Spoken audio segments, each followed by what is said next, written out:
What makes a story truly unforgettable? Is it the characters, the plot, or the emotion it stirs within us? Aristotle's Poetics holds the answers. Discover how ancient wisdom continues to shape modern storytelling and literary critique, and learn the secrets behind crafting timeless tales.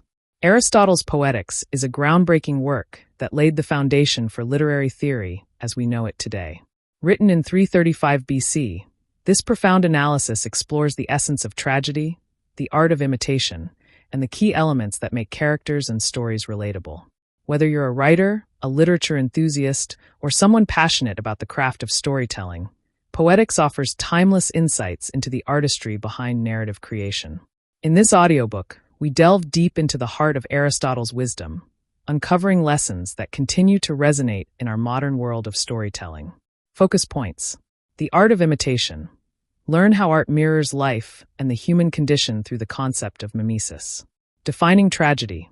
Understand Aristotle's view of tragedy and how it differs from other forms of storytelling. Tragedy's blueprint. Discover the structure of a perfect tragedy, including its components, plot, character, and catharsis. Crafting relatable characters. Dive into Aristotle's principles for creating characters that connect with audiences on a deep level. Language of tragedy.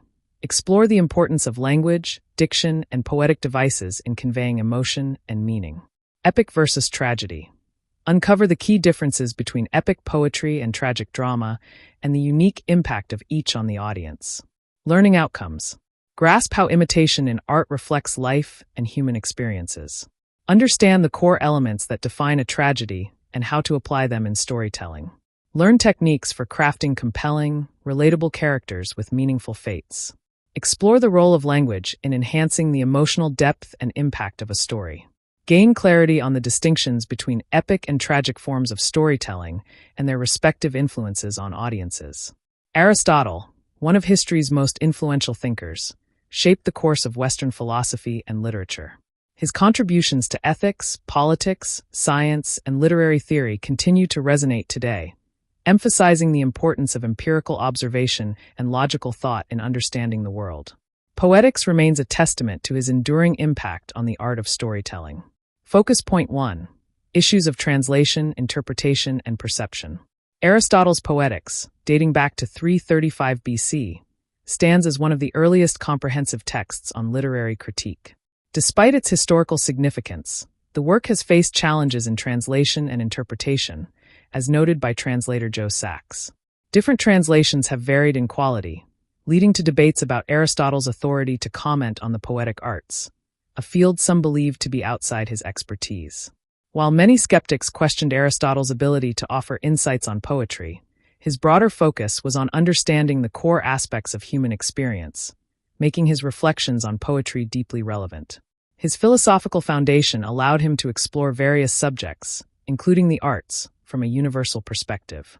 This holistic approach is why, even though Poetics faced criticism, it remains a critical text in understanding storytelling and literary theory. A key source of confusion for readers was Aristotle's use of the term imitation, mimesis. Some interpreted this as a suggestion that poetry was simply a fake or inferior representation of reality. However, Aristotle's intention was far from dismissive.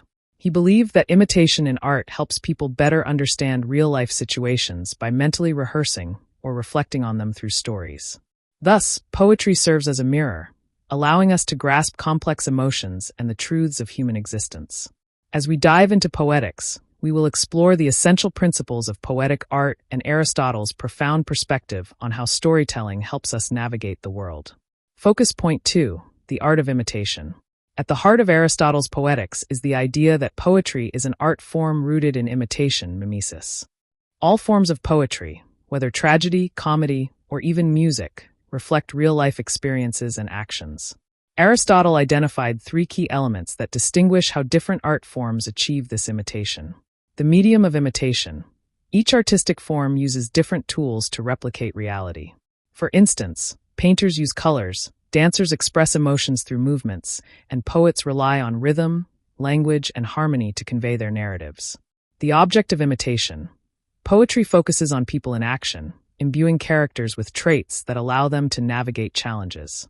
Often, poets exaggerate these characteristics, heightening emotional intensity and creating more compelling stories. Characters in poetry are rarely neutral. They are distinctly portrayed as either virtuous or flawed, driving the narrative. The mode of imitation. Poets have a range of perspectives they can adopt, such as narrating in the first person, third person, or depicting characters through dramatic action. This versatility allows poets to present stories in different ways, providing audiences with varied experiences of the same reality. Aristotle believed that the human inclination toward imitation, combined with a love for rhythm and harmony, fueled the evolution of poetry. This artistic drive gave rise to two main poetic forms, tragedy and comedy. Tragedy developed from the dithyramb, a hymn sung in honor of Dionysus, and was associated with noble themes and deeds. In contrast, comedy evolved from satirical and humorous songs performed during festivals, emphasizing human flaws through ridicule. The progression of poetry reflects society's evolving needs, using imitation to explore human nature, social dynamics, and the eternal quest for meaning. Focus point 3. Defining tragedy. Among the various genres of poetry, Aristotle placed a particular emphasis on tragedy. According to him, tragedy is a portrayal of significant and serious actions, presented in an elevated language. The primary goal of tragedy is not mere storytelling but the evocation of profound emotions, most notably compassion and fear. Through these emotions, the audience experiences catharsis, a form of emotional purification or release. Central to a tragedy are the decisions and actions of its characters. These actions, rather than the characters themselves, drive the narrative forward, leading to either success or failure, often hinging on fate and desire. For a piece of literature to qualify as a tragedy, Aristotle identified 6 critical elements. Plot, the sequence of events that structure the story, which Aristotle considered the most important element. Character development, how characters evolve and make choices that impact the outcome of the narrative. Thought, the reasoning and ideas expressed by the characters. Diction, the style and language used to convey the story. Spectacle, the visual and sensory aspects of the performance, significant in theatrical presentations. Songmaking, the use of music and rhythm, particularly in Greek drama. Interestingly, Aristotle placed the plot above character development in importance. He argued that while the protagonist's actions shape the story, they are not the sole determinants of the narrative's outcome.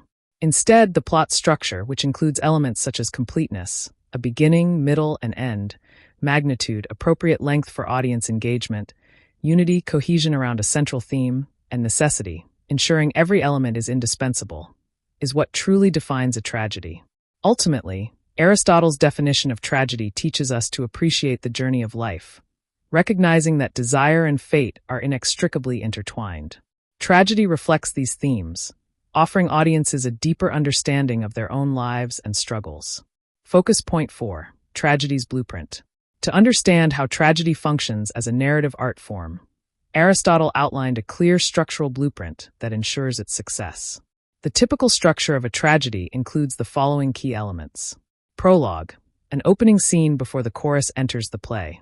Episodes, dramatic scenes that take place between choral odes, advancing the plot. Exodus, the final part of the tragedy, marking its conclusion without any further choral commentary. Choral odes, songs and reflections delivered by the chorus, placed between the episodes to provide emotional and thematic context.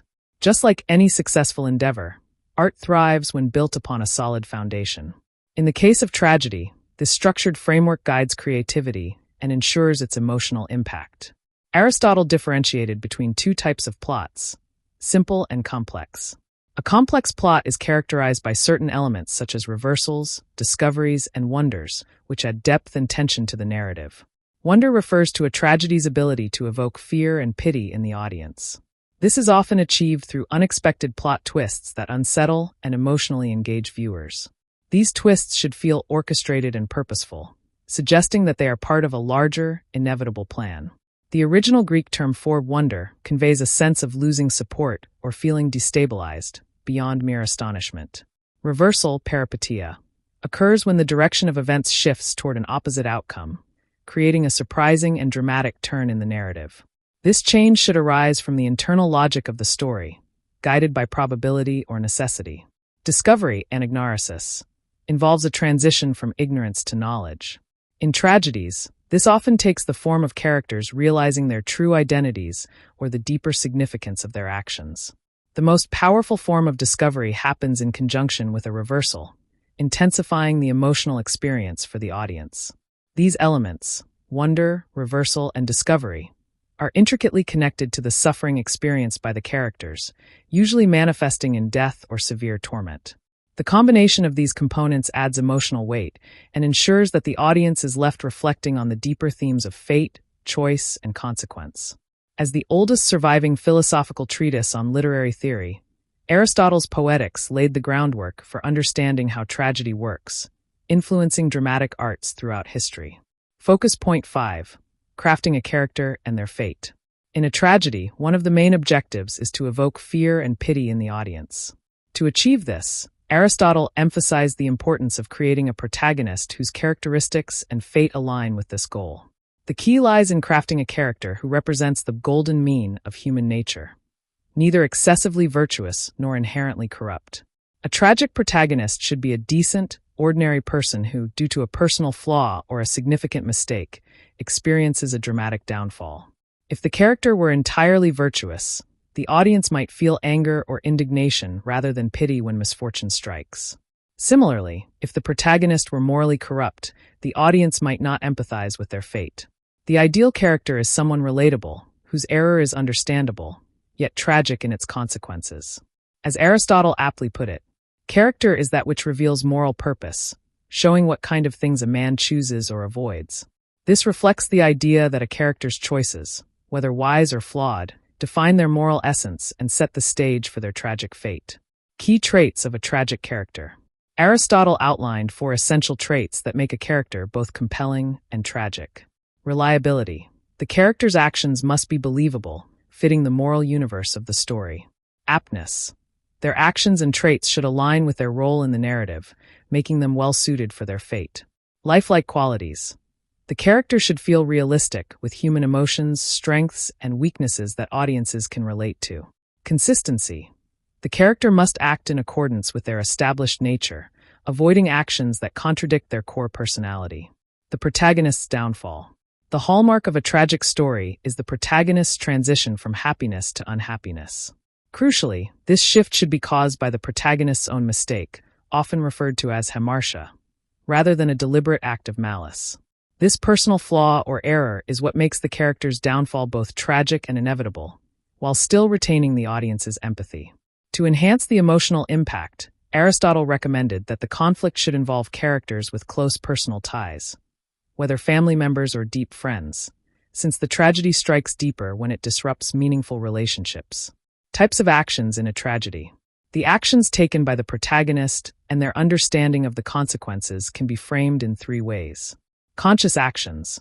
Characters are fully aware of their actions and the outcomes, creating tension as they knowingly move toward their fate. Unconscious actions. Characters act without realizing the gravity of their deeds, only later discovering the disastrous results. Last-minute realization. Protagonists realize the consequences of their actions at the final moment, introducing uncertainty about whether they will follow through or avoid disaster. Each form intensifies the emotional depth of the tragedy, but Aristotle cautioned that the worst scenario is for a character to plan an action and then never carry it out. This type of inaction diminishes the emotional resonance and leaves the audience unsatisfied. In crafting a powerful tragic character, the narrative should provoke thought and evoke emotional responses, leaving the audience both moved and introspective about the human condition. Focus point 6. The language of tragedy. In crafting a tragedy, visualization plays a vital role in the poet's process. By envisioning the story in detail, the poet can better structure the narrative, enhance its logical flow, and avoid inconsistencies. This step is crucial for improving the overall coherence of the tragic plot. Aristotle believed that poets should begin by constructing the skeleton of the story, the basic plot, and only then fill it with episodes and details that enrich the narrative. The core structure of a tragedy consists of 2 main parts. Build-up. This section includes the events leading to the climax, which marks the shift from happiness to sorrow. Resolution. From the climactic moment, the story unfolds toward its tragic conclusion, often emphasizing the hero's downfall or irreversible consequences. A key principle of tragedy is that the plot should remain singular and cohesive, avoiding the complexity of multiple subplots found in epics. A single, well-developed storyline is more effective in achieving the cathartic release of emotions, fear and pity, that is central to the tragic experience. Types of tragedy. Aristotle outlined 4 main types of tragedy. The complex tragedy, involving both reversals of fortune and discoveries. The tragedy of suffering, focused on characters enduring great physical or emotional pain. The tragedy of character, driven by the internal flaws or moral decisions of the protagonist. The simple spectacle, more visual and less reliant on intricate plotting, focusing on spectacle to evoke emotion. The role of thought and language. Tragedy is as much about thought as it is about action. Aristotle explained that all thinking-related aspects in a tragedy, expressed through dialogue, can be categorized into 4 main types. Demonstrating, proving or showing something clearly. Refuting, arguing against or disproving something. Presenting passions, displaying emotions to stir feelings in the audience. Magnifying and minimizing, highlighting or downplaying aspects of a situation for dramatic effect. In addition to thought, language plays a critical role in conveying the emotional and intellectual weight of a tragedy. Aristotle identified different components of speech, such as letters, basic building blocks of words; syllables, combinations of letters to form parts of words; nouns and verbs, key elements that drive meaning in sentences; connecting words, words that link parts of sentences for clarity; phrases, larger units of meaning made up of connected words; word forms and composition. Aristotle also noted that words in tragedy can take on simple or compound forms. Simple words, words like earth, which cannot be broken into meaningful parts. Compound words. These can be created by joining meaningful and non-meaningful parts, or by combining 2 meaningful parts. Compound words may be double, triple, or even more complex in their composition. Additionally, Aristotle classified Greek words into different categories based on their use and form. Prevalent, commonly used words. Foreign, borrowed or non-native words. Metaphor, words used in a figurative or symbolic way. Embellished, words that are decorative or ornamental. Made up, invented words to fit poetic needs. Lengthened or shortened, words modified to fit the poetic meter or style. Altered, words changed in form for stylistic effect. The knot of tragedy. As Aristotle poetically described, every tragedy revolves around the tying and untying of a knot. The buildup of tension and conflict creates this knot, while the resolution works to untangle it, leaving the audience with a sense of closure, even if it is one filled with sorrow. Focus point 7. Poets' tasks in crafting tragedy. Aristotle addresses the key challenges that poets face in their work, particularly in their effort to imitate life. He highlights 3 main approaches poets can take to achieve effective representation. Depicting life as it was or is, creating a realistic reflection of historical or current events. Portraying life as it is perceived, showing how things are commonly understood or described by others, including subjective interpretations. Imagining life as it should be, offering an idealized or aspirational version of reality, often to convey moral lessons or philosophical ideals. The choice of language is entirely at the poet's discretion, allowing them to employ various linguistic tools such as everyday speech, metaphors, and foreign terms. Through this flexibility, poets can connect with their audience in different ways, adapting the tone and style to fit the nature of their narrative. Mistakes in poetry. Aristotle identifies 2 kinds of mistakes poets can make. Essential errors. These arise from poor craftsmanship in writing. They occur when the poet fails to choose the right words or structure to effectively express their ideas. Essential errors undermine the core purpose of the work and can diminish its overall impact. Accidental mistakes. These involve technical inaccuracies, such as depicting physically impossible scenarios, e.g., a horse raising both right legs at once. While such errors are less serious than essential ones, Aristotle defends them when they serve the purpose of the narrative and do not detract from its overall imitation of reality. Clarity versus technical precision. Aristotle advises poets to prioritize clarity and the successful communication of their message over concerns about minor technical mistakes.